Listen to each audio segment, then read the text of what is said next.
Hey guys, Paul with Double P Equipment. Today we're heading to a local ranch to work on a John Deere tractor that is intermittently shutting down. So here we go.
Alright, what we had with this tractor, customer thought it was an electrical issue, and he is correct.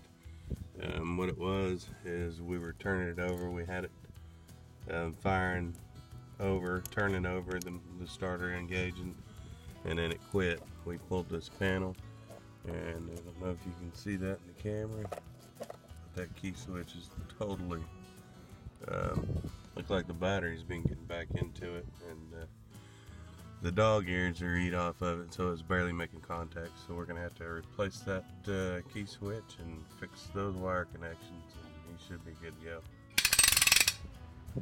We'll follow up to our steering cylinder that goes off of this forklift. You can see in here we've got to connect our hydraulics, put it back in there, mount it up, and that's done.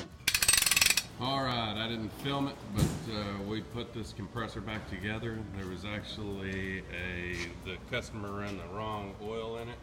This uses all seasons Ingersol-Rand oil, which is way thinner oil than what they had in it. I don't know if it's 1540 or 10W30, but essentially there's a valve in this head right here stuck. So that's what we did.